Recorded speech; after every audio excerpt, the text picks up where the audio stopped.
What's up, guys? Jason Stewart with Epic Fighting here with Santiago Border Boys. Yo, what's up, my Luna. guys? Santiago This kid, here. from what I'm hearing, barely met him today, is the next big thing. He's 18 years old, just turned 18. He's already 2-0, started fighting in Mexico at 17 years old, which is crazy. Winning fights. And a very declarated wrestler. So tell us a little bit about your story. So you live in Mexico now? I live in Mexico with my parents since. And your parents can't come over because they got deported. Yeah, a couple of years ago. We actually started I was born over here in California, and we lived there for 10 years or so, and then they got deported. We stayed we started moving different parts of Mexico and stuff. And we based in Tijuana. Mm-hmm. That it was my mom was born. So you were living in Tijuana, but crossing the border every day to go to San Isidro High School? I was. If you guys don't know San Isidro is the border town of San Diego. It's right on the border of Mexico, Tijuana. Yeah. Okay. And you wrestled there? Before I started going to San Isidro, I started wrestling with the Baja California wrestling team. That's one of the states in Mexico. Mm-hmm. There's where I started. Honestly, I was a skinny guy, not really athletic guy. Wrestling was hard for me. I was gonna leave it in the first year, but my dad was the one pushing me to do a sport, and that was a sport. I felt comfortable after some years, and I started seeing success over the years. Then I got into the age that I was going to high school, and I went to Arizona. Some family invited me to live in Arizona. Mm-hmm. So I was going to the school in Mesa, Arizona called Mountain View High School. Mm-hmm. When I started at the team, it was really uncomfortable because I didn't feel comfortable at all because there was those little comments of me being Mexican, crossing the border, not being that typical white dude over there in Arizona, you know? Okay. So that was one of the reasons. So there was some racism going on. Yeah, there was. And now your English sounds perfect. Was your English not as good then? Or was it still pretty decent? I practiced it a lot. I mean, a funny thing, I practiced it a lot when playing video games. Oh, really? Yeah, I wasn't really in school or anything, or with my parents because none of them don't really talk English that much. Yeah. So it was with my older brother. He's actually in the military. So he was the one that really pushed me into going into not only Spanish but English as well.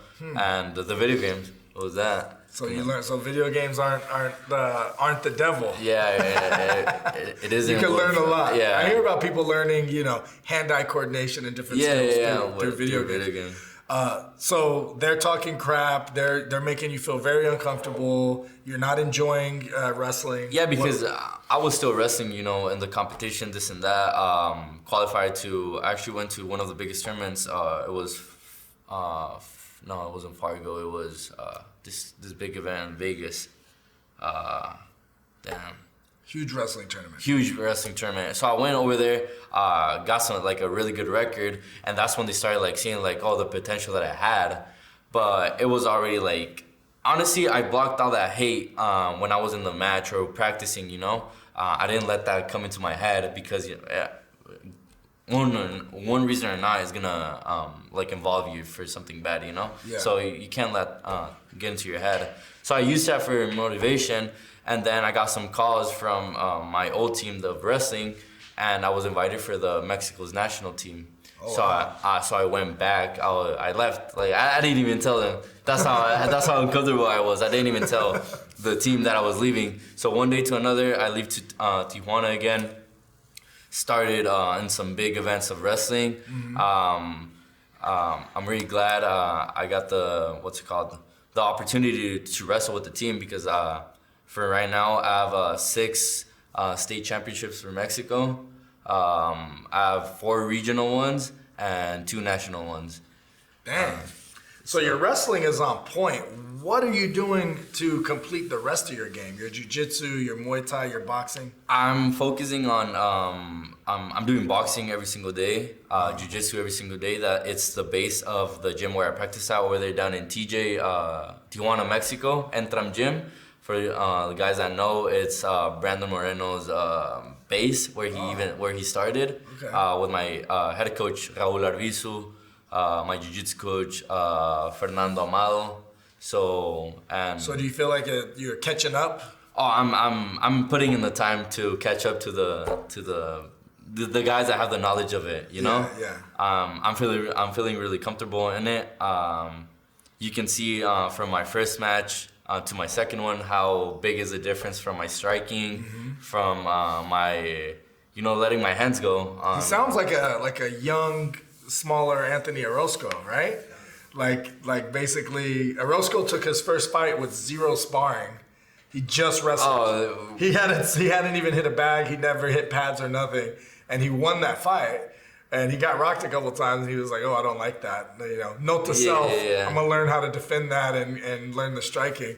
And then he comes back his next fight. He's throwing some punches, and then the next one, the guy was like, "Oh, my jiu-jitsu and my striking are way superior," and it wasn't that much. It wasn't really superior. He had that people who seem to excel at wrestling have what it takes mentally to really focus and get good at things. And it seems like that's what you're doing. You're just so dead. Like you said, boxing every day, jiu-jitsu every day. Like most people be like, I'm doing boxing 3 times a week, jiu-jitsu 3 times a week. But you're like doing both every day. Like that's one of the things. Actually, my wrestling coach gets mad because he's like, nah, you need to organize yourself. Like one day boxing, one day jiu-jitsu, like to not overload. Yeah.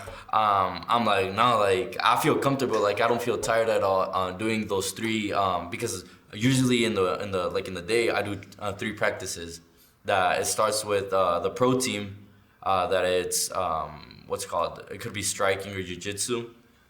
After that one, a couple hours later, I do boxing, and then in the afternoon I do jiu-jitsu.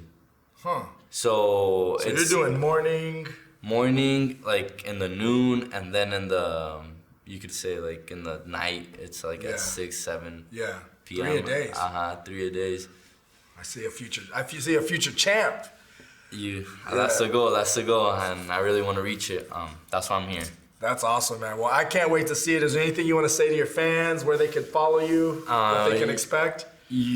Expect my opponent being mad as fuck because I'm gonna take him down whenever I want, and that's pretty much it. Follow me on Instagram if you want, Border Boy Luna. That's pretty much it. Thank you so much. Check him out. Get your tickets at epicfighting.com. Get your tickets. We can't wait to see it, brother. Yes, sir. Some love.